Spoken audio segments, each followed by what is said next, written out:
Del Santo Evangelio según San Mateo.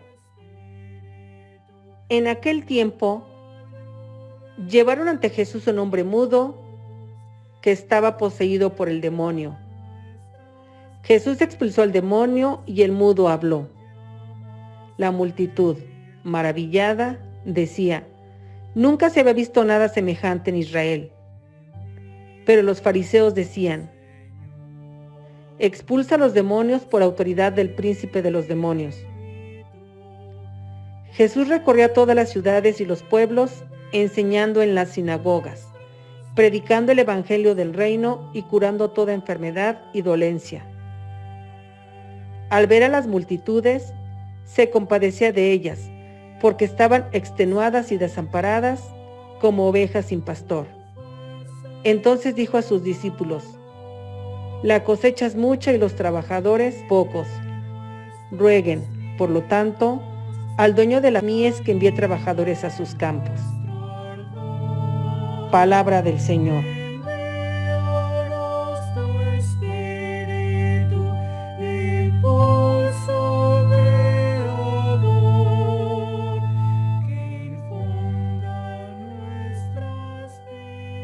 Buen día para todos.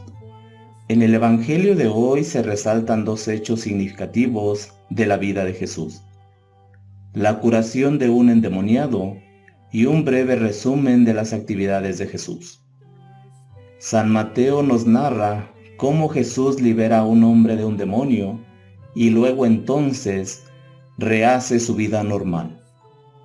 La actitud de Jesús es sorprendente, pues muestra una actitud de cuidado, de afecto y podríamos decir que hasta de cariño para con las personas que sufren a causa de sus enfermedades. En el contexto de Jesús, los padecimientos eran muchos y de diferente índole. Las enfermedades no eran solo corporales: mudez, parálisis, lepra, ceguera, entre otros. En realidad, estos males eran una manifestación de un mal mucho más grande que arruinaba realmente la salud de las personas. Por ejemplo, el abandono total y el estado deprimente e inhumano en que estaban condenadas a vivir. Las palabras y los signos milagrosos que Jesús realizaba en la comunidad tenían la finalidad de contrarrestar los males corporales, principalmente terminar con ese mal mayor, el abandono material y espiritual al que la gente estaba sometida a vivir. Él les devolvía la salud y su dignidad, restableciéndoles en la sociedad. El ámbito religioso de la época, en lugar de ayudar a las personas a encontrar en Dios la fuerza y la esperanza, enseñaba que la enfermedad era un castigo de Dios por el pecado. Jesús enseña todo lo contrario. Ante la curación del endemoniado mudo, la reacción de la gente de fe es de admiración y de gratitud. Nunca se vio cosa semejante en Israel.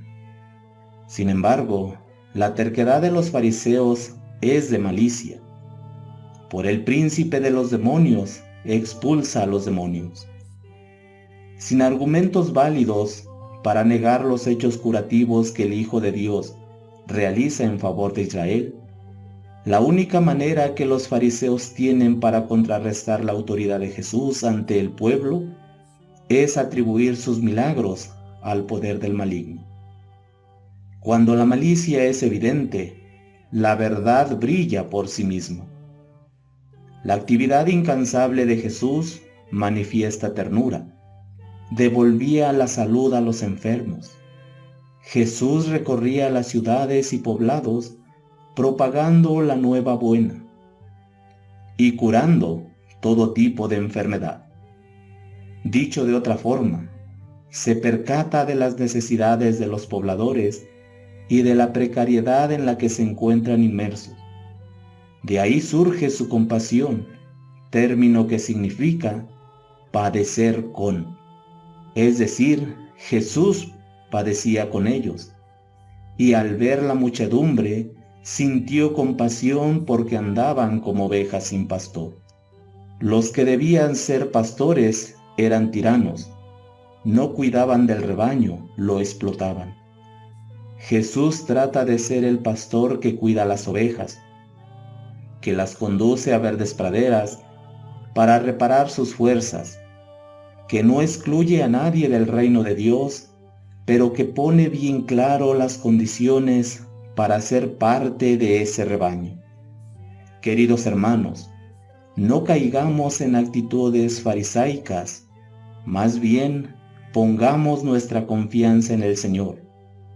Él es el único que puede liberarnos de nuestra mudez y de nuestras ataduras de pecado, restableciendo nuestra dignidad de hijos de Dios.